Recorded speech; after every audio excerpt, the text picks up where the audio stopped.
Hey, everybody. Hi. I got 2 bonus points. Totally got me bonus points. I need them. The reason why I wanted to go right after Frizz is kind of sort of tangentially related. I mean, they are in the worlds of higher education. While Frizz was looking at living learning communities, which are a type of programmatic intervention, which we'll talk about here in a little bit in my study, and student success, a lot of the things I was focusing on in my literature review and with my study, not only programmatic interventions, but how they affect a type of student success. Universities also gauge student success by retention numbers. So I'm focused more specifically at retention, which again can be considered a type of student success. So with that, my area of study for this particular research was, again, to generally sum it up, housing demographic identifiers and institutional retention. So what does that really mean? To kind of put it in a nutshell, within my field, when you talk about retention, you'll generally see them grouped into a couple of different categories when you see studies revolving around student retention. And I'll talk a little bit more about that in literature review. But to set you up for the presentation, you see institutions that will go ahead and take, for example, a programmatic intervention piece like living learning communities. That experience, how are students that are engaged in those particular types of programs and the experience that they have retained at different rates? Does that have an impact by being engaged in that program with their overall retention rate at the institution? The other piece, not only those passive pieces, those programmatic things that the institutions are putting in place or gauging students' experience in, how are they identifying at-risk behaviors and then also, not behaviors, but demographic pieces, and then responding to them, and is there also an impact? So there's a lot of that reactionary and intentional piece here. The thing I'm really interested in is kind of a third part to that, not necessarily going ahead and saying, all right, we're going to specifically design this piece and put it in place and see if it affects retention, but what factors could potentially already exist within that environment, and do they also have some type of impact on student retention? So for example, student meal plan selection, their building assignments on campus, gender, and age in relation to whether or not those different identifiers impact student retention at an institution. So I highlighted the words that I felt were really relevant, but I also wanted to put the entire problem statement up there. So I violated all the rules of PowerPoint slides. But so the problem statement. The research that exists based on my particular literature review focuses on those institutional retention intervention programs that I just spoke about. So whether it's an LLC or some other type of institutionally created program to say, here are the things that we've addressed as potential retention related issues. We are going to have this response and see if it impacts that retention issue. The literature review really focused around really different versions of that same approach. The literature review identified a lack of published research that explores specific university compiled data. So again, things that are already happening, not specifically created, just different potential identifiers or circumstances that naturally occur as part of their experience on campus that might have effect or some type of correlation to whether or not they're retained at the institution at different rates. So again, taking that different skew altogether with it not being an intentionally created response. So the purpose statement is to utilize a non-experimental approach, which I'll talk about a little bit more. I have a really cool analogy that is probably going to be really corny, but I can't wait to share it with you guys on what a non-experimental approach is. And analyzing the moderating effects of those multiple variables that we talked about just a second ago. So again, age, gender, meal plan, selection, and building assignment on-campus living student retention. Boom. So with that, my research question, which I've already alluded to just a little bit, but I will go ahead and explicitly state, what relation does the moderating effect of age, gender, building assignment, and meal plan have in regards to student retention? So, to ask that question, how am I couching that within a theoretical framework? So, I used what is called a non-experimental approach. This is something that I've utilized in a couple of other research studies that have had different topics, but they're all kind of related to that same approach, so that's why they've generally kind of fit in well with this. And I like to refer to it, which I've never referred to it as this, so I'm going to start now. I'm going to start liking to referring to it as the throwing spaghetti at the wall approach. seeing what sticks. Justin. Okay, that was Justin. Okay, I didn't touch the board.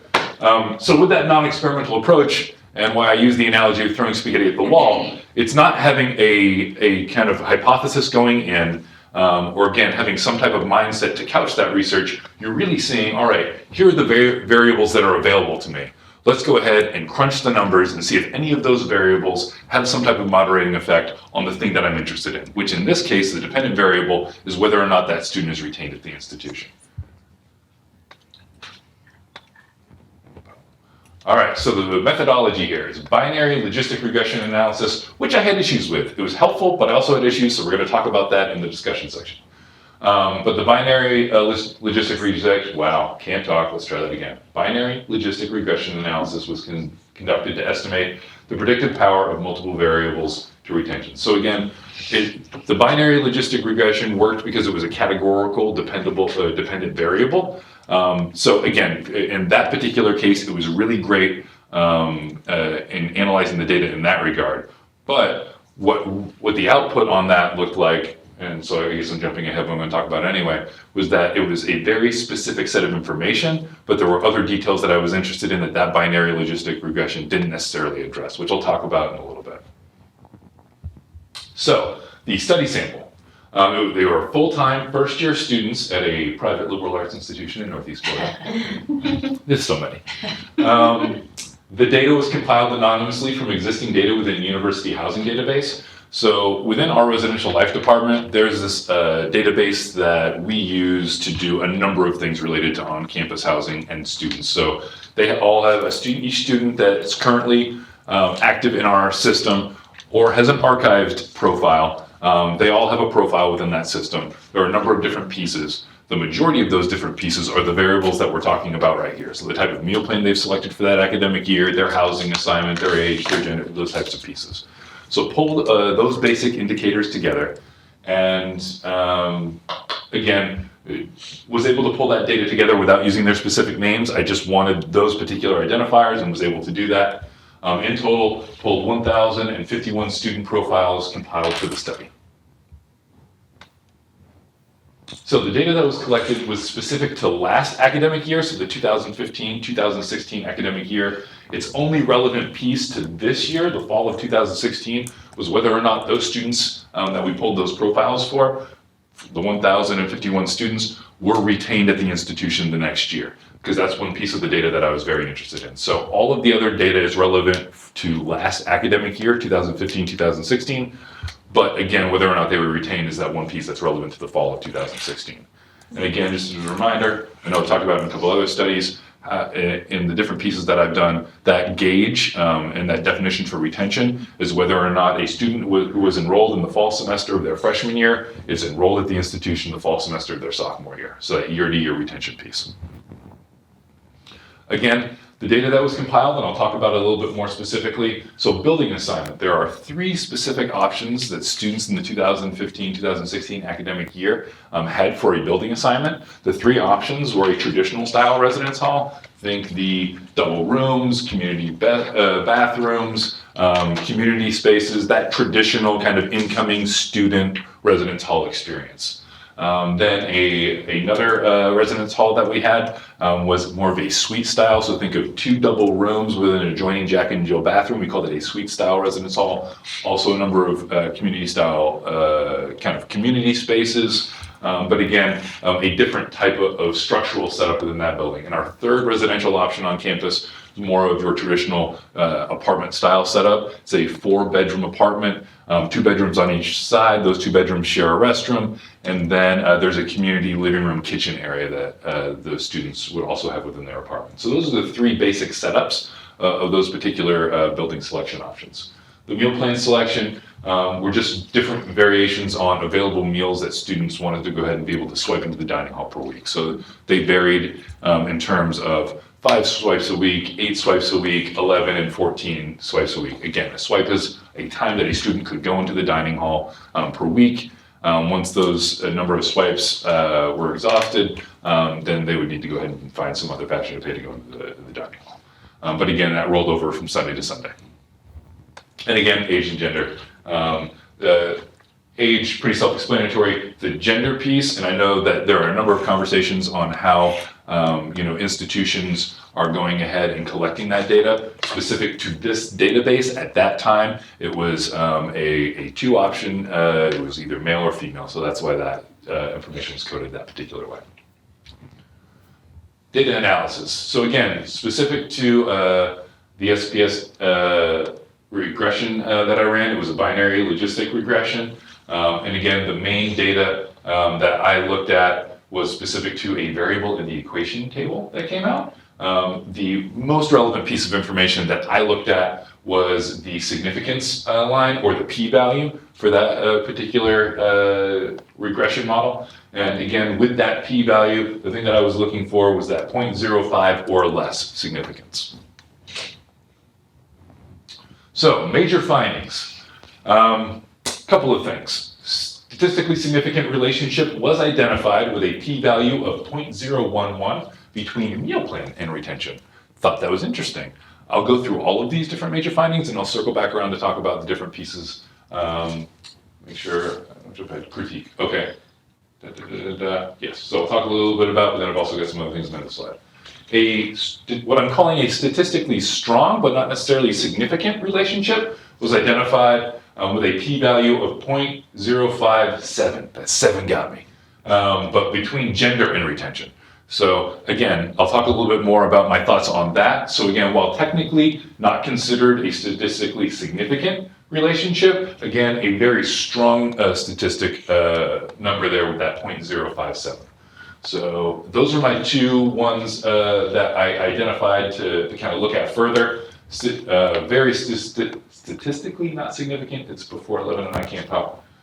Between building assignment and retention, that was a p-value of 0.217, so not even close. And then statistically not significant relationship was identified between age and retention with a p-value of 0.418. Really, really not statistically significant. So with that, a couple of pieces. Again, what I liked about this binary logistic regression model that was run for all of these different pieces of data, that it very clearly identified which were the pieces you needed to look at further. So the ones once I looked at that variable in the equation table and saw that, all right, I need to look at meal plan, and I want to continue to look at gender and retention, and those two relationships there. Those really interest me. The thing that that particular binary logistic regression model didn't allow me to do was to quote someone else, to dive deeper into this information and really see, all right, so of the meal plan relationship there to retention that is statistically significant, what about that is significant? So I think, again, that talks a little bit about the limitations and the areas of future research, but things that I would like to do and potentially run additional logistic regression models to see, all right, is it a specific meal plan that is more statistically significant in relation there? At what rate were students retained with those different meal plans that they selected? If there's a relationship there, I want to go ahead and further explore what is the specific piece of that meal plan, or which specific factors, given that not all of the meal plans were the same, it just wasn't one meal plan that a student engaged in. That's more information that particular regression did not afford me with the way that it was run. But again, an area that I would want to explore with future research, because again, I think that piece is very interesting. Same thing with the gender and retention piece. Again, that's one that I would still like to further explore. Again, with just having that p-value there, I would really like to look further and do some future research on, all right, what about that gender component? Was it male or female retained at higher rates? How is that moderating with something else? And I'll talk about that in a little bit, but again, it's that detailed component of further investigation that I struggled a little bit with that binary logistic regression model. All right, other critiques. While I felt really good that I got over 1,000 student profiles, putting it in context, there were some other pieces that I really think would be helpful if I were to run this study or a different version of it again in the future. You really put it in the national landscape, just over 1,000 students really doesn't even begin to cut it when you're talking about relationships to those particular pieces that we discussed. So I think a larger student profile set would be really helpful. Really the data only from only one campus, when you're talking about national trends and recognizing that all campuses are different, but if you want to start to get a collective picture on what does that look like for maybe larger institutions or public institutions, I think you can start having that conversation. It's a much larger study, but again, I think that those are pieces of data on other campuses that would help better inform that conversation. That again, I just started to scratch the surface on with this particular study. And then again, similar to what I think Lori mentioned with her study as well, there's only 1 year of retention data here. So while those statistically significant relationships did come out on that logistic regression model, I would be curious to see what trends continued if you were looking at additional years of data there. Those might just be things that were specific for that particular student group, but again, you're not going to know whether or not that's the case and how that would play out until you start looking at 3, 5, 7 years, and again with that longitudinal study component. Again, what I mentioned earlier, there was a substantial lack, or what I found to be a substantial lack of detail in that variable in the equation table. And again, I recognize that that's exactly what that table is supposed to be. It's supposed to point you in the right direction. But again, just my nature and how I'm wired, I'm like, oh, that's interesting. Let's talk about why. So again, that's that next piece that I would really encourage for future research on, all right, so while that is a relationship we need to look further at, what are those pieces that really feed into why that is a significant relationship or a strong one? The other piece that I haven't really talked a little bit about was the literature review. This was something that and for me, I used EBSCOhost on the UNF library website. I found it to be a very useful resource in the past. That's one that, again, from an education standpoint, has a lot of really great resources. But with this, well, you can find a lot of things that talk about retention just in general. You can find a lot of articles that are related to housing or again, university residence halls in there. When I started putting all three of those things together and I wanted to find articles that really touch on all of those things together, boom, the number just kind of plummeted. So I was really surprised by that. Even though I found existing literature out there that did speak to studies where they were talking about, all right, we're going to deliberately create these specific program retention efforts, and what is the impact on student retention, those numbers are really low. And to be honest, I didn't find any particular articles on that database that spoke specifically to this type of study. Not seeing a specifically intentional programmatic effort, but looking at just variables that were existing and see how that impacted retention. So again, it's either one of two things. Either that database, I need to be further investigating that database and how better to search it. I don't think it was that, I really don't, Dr. Pascal. Or the other piece is, then I identified an area of need within the existing literature and again, kind of cultural landscape on that particular area of interest that, there's a potential need that can be met there. So it's either one of the two. I'm hoping it's the second one. Any questions? Cool, thanks guys.